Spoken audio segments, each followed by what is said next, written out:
With what funding is and why I did this program. I did this program because I know there's a lot of people, not only women, there is a lot of people that have the capacity to transform the world with a great idea that's going to create an immense amount of prosperity for everybody, value for employees, value for customers, value for investors, value for the community, value for the government in terms of taxes. And they don't get that done because they don't have the resources to do that. And then they go and they start asking around, and they get information from people who have good intentions, but they're not well prepared. And I was looking at why did that happen, and I couldn't find any program that was comprehensive about funding. So it would be like asking somebody, can you teach me how to cook? And then if you have somebody who's an expert in pastries, they're going to tell you, well, to cook, you need to bake or you need to have wheat. And then somebody who's a vegetarian would say, well, to cook, you don't need to have animal products. And then you have somebody who's a meat eater who says, well, you need your protein. Or you have somebody who has raw food, says, no, you cannot cook anything. So you have a lot of different opinions, and not one of them is correct. Or rather yet, you need to put all of them into the context. And I haven't found a way that people can get trained to have that context. So we're going to start with definitions. And the first definition is what funding is. So funding is the process of getting resources into an organization so the organization can transform those resources to create something of value. And if it's a for-profit, create profit. And if it's a nonprofit, create an impact. So it has to have those three components. You have to have resources that are outside of the organization that are getting into the organization. You have to have a process inside to transform. You have to have a transformation inside, and you have to have an output that creates value. Without that, you don't have funding. And it's a flow concept. It's not a fixed concept. There are basically three types of funding mechanisms. One is equity, the other one is debt, and the other one is what I call unfunding. I'm going to start with equity because that is the most common one, and that is what most people can relate to when they are creating something. Equity is the amount of resources that you put into an organization that doesn't have a clear expectation of payback. What it gives you is a promise. It's a promise that depends on your effort, and it depends also on some things that are outside of your control. But it's a promise, it's free. So when I talk about equity investments or equity funding, I help people understand what equity is by making you reflect upon what is the money that you have or the time that you have that you can use freely. That is not going to impact your lifestyle or your conditions if you don't use it wisely or efficiently. So for example, in your case, that's traditionally the time that you have to explore, to create, to enjoy yourself, or to rest. In the case of funds or money, is the amount of money that you can use just to enjoy that money. You don't have to have a payback on that. That is the equity mindset. So when people invest in your company or fund your company, or when you fund your company with your time or with what is called your sweat equity, your resources, what you're actually doing is that you are funding a promise with the expectation that you're going to get some payback. But that expectation is based on a reward. It's a little bit more free. On the contrary, when you have a debt mindset, the debt mindset has a clear expectation that is based on what is it that you're going to get back and when did you get that back. That is very important because it's another way of funding organizations. And at one extreme, you can have the employees that give you their time, but they expect to get paid, and they expect to get paid on time. You also have, for example, loans from the banks, and they're going to be given to you with the clear expectations that you're going to pay back, and you're going to pay back the money that you got plus the use of the money, of the benefit of using the money, which is traditionally known as interest. Now, there's some cultures where there's no interest, but we're not going to touch on that because that's not our culture. And then we also have, so for example, to give you an example of how can you get into the mindset of debt, there are some things that you have to do, that you must do. For example, you must have some time to sleep. That is a must. You need, it's like an obligation. You probably have some funds that you need to pay for something, for example, your rent or even your credit card. And that creates a set of expectations that is clearer. So it's not as creative and as liberating as the equity mindset. When people are seeking funding through debt, they have to make sure that they fulfill a promise of repayment. And that is why risky businesses or ideas that are too young are not being funded by debt. I will give you later a little screen where you can see those differences with more detail. And then we have the unfunding mindset. And the unfunding mindset, it's amazing. It's really, really awesome, because what it does, it makes funding needs disappear. So you remember when I told you that we have, you remember when I told you that you had the funding process, which is the process of getting something into the organization, getting a resource into the organization so you can transform it and create something of value. Well, what happens with unfunding is that you don't need something to get into the organization, because the value that you are creating is being fed into the organization before. It creates a loop. And I'm going to give you an example now of one of those loops, and you can see how powerful, how very powerful that is. And this is something that is underestimated in the business world at the moment, and it's just exploding. This is an example of a crowdfunding campaign. Are you familiar with crowdfunding? You can answer in the chat.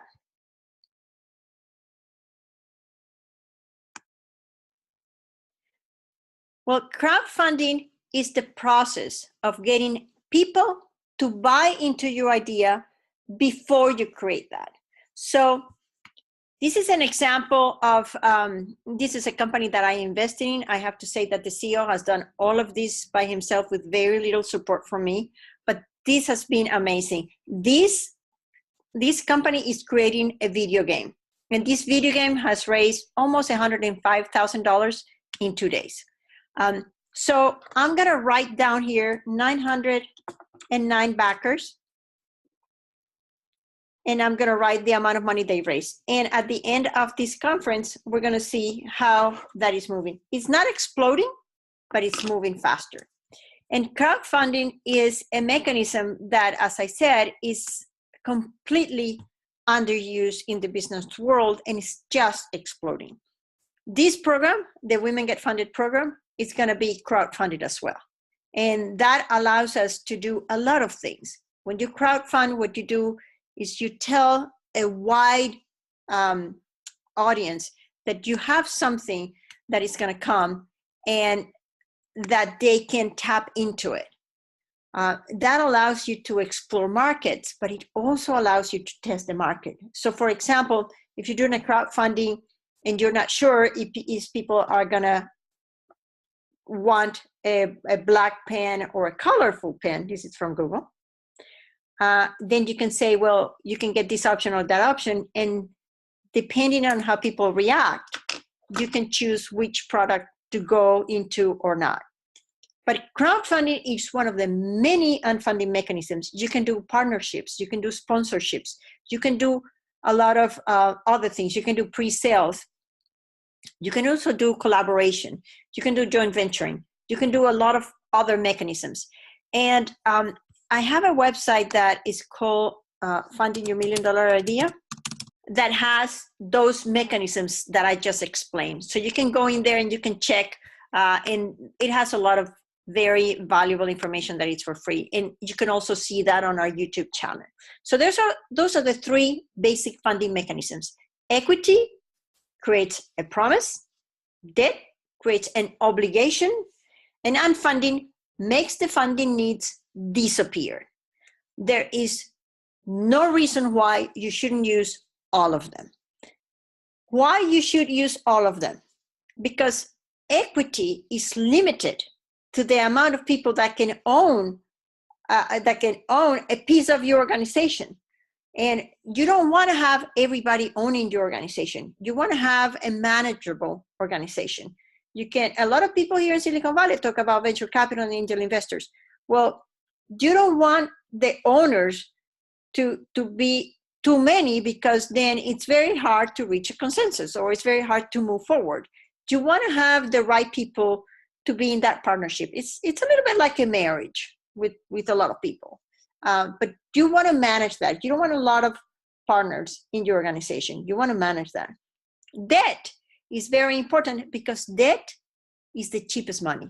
A lot of people don't like debt because it creates an obligation, but debt is the cheapest money. What debt doesn't give you is the brains. So they give you capital, but they don't necessarily are going to work with you to help your business grow. They do want to help your business grow, but they don't get any benefit in your growth, because you already decide how much are you going to pay them back. Having debt is always good, because it helps you manage your cash flow, but it inserts you into the commercial world. So you are more credible when you have debt. And then you have the unfunded mechanisms. The unfunded mechanisms are more eclectic, and you cannot rely on unfunding for everything. So you can add unfunded mechanisms because it helps you leverage the amount of money that you have, or the amount of resources that you need. So that's why everybody should use the three of them. And having said that, what I want to do now is I want to go back to what is the issue with women. So why don't we get more funds? Women have a very, very low percentage of venture capital funds, angel investing, debt, and they grow their business to be small. And there's a lot of researchers who are trying to figure out why do women, what is the problem? Now, what the research has shown is that women tend to not want to grow. And unfortunately, they say, well, women don't want to grow their business. So what the researchers think is that women don't want to grow their business because they don't want a large business. And I think that is completely wrong. I think women want to grow their business, and they don't grow their business because of three things. And this is what I want to share with you now, that I think it's going to make the biggest difference in you. The reasons why women don't get funded are can be categorized in one of these three issues. They don't have the intention, or they don't have the confidence, or they don't have the capacity. What do I mean by each one of them? Intention is like a common thread. When you have the intention to do that, everything that you do is related to that common thread. That was the whole idea behind that. Do you remember that famous movie, The Secret? That you are intentionally focused on something? Well, that's why you are alerted to something and you are focused on that. Therefore, you start taking action and getting the feedback that you need, because that is your intention. In order to understand if you have the intention to get funded, the question that you need to ask yourself is, do you want to get more funds, or do you want to get funds? And most women don't want to do that simply because they don't think that is a possibility. It is invisible to them. It's not that much different from many other entrepreneurs, because chances are that most people are not brought up in an environment where people get funded or people are entrepreneurs. So most of us don't have that, or didn't grow up that way. And most of us don't see role models. So we tend to think that the role models that we saw when we were kids, probably before we were 10, are the norm. And that is what is familiar to us. So we tend to think that we want to be in that comfort zone, not because we're lazy, but that creates the world of our possibility. So if that is the case, if we have that, then we're not going to be able to take action because we're not going to think that that is doable. So that is the first part. The first part is if we want to get more funds. The second part is the confidence. Well, we don't have the confidence to go and ask for funds because we don't know where to begin. And then we ask around and people tell you, no, you can't do that. But when people tell you you can't do that, what they really mean is, I wouldn't know how to do it. So therefore, I wouldn't be able to help you. Or, and this is probably on the bedside, people would say, well, you can't do that because if you do that, you're going to show me that I should have done that and I don't want to be shown otherwise. So that is the trick with confidence. So if you want to know if confidence is getting in your way of getting funding, then the question you need to ask yourself is this one: do you feel you can get more funds or funds in general? Because if you don't feel you're going to get funded, you're not going to act upon that. Or if you're going to act upon that, you're going to be a little bit clumsy and it's going to show. So you're not going to get more funds, or you're not going to get funds. And it's not because you're a woman, it's because you don't have the confidence. And then the third part is the capacity. And this is the area where I really would like to make a change. If you feel you are able to do something, you will be more inclined to take action. That is called the theory of rational behavior. You behave in a certain way because you feel that you have the capacity to do that. And what do we do if we don't have the capacity to do something? We learn, or we ask for help, and we learn from that help. So we have the formal learning processes, academic trainings, online trainings, webinars, seminars. We read books, we go online, you ask questions, and we have the more informal ones that are through mentoring or through observation or through work. But if you don't know how to get funds, you're not going to get funded. So you have to have the three things. You have to want to get funded, you have to feel that you can get funded, and you have to know how to get funded. Without those three things, it's an uphill battle. It's really, really, really difficult. And just move this here. It's very, very difficult. It's not impossible, but it's very difficult. So what you do is you start working on steps, and you move up as if you were going up a ladder. One step, the other step, the other step, the other step. And then if you don't have a community of support that knows how to help you, then you might fall down and you might think, well, this is hard, I can't do that. And that is the problem that we have with researchers, because researchers think that women don't want to grow their businesses and therefore they're not going to look for funds. I don't think that is true. I think women are not aware, so they don't have the intention. They don't have the confidence because everybody tells you can't do that. And they don't have the capacity because there's not a good training program. And that is what I want to do. So those are the three things that you need to look into it. And once you have the awareness that you can get funded, then that becomes a possibility. Whatever it is that you want to do, you can get funds or resources to do that. And then the question becomes, how do you get funded, and not will I be able to get funded?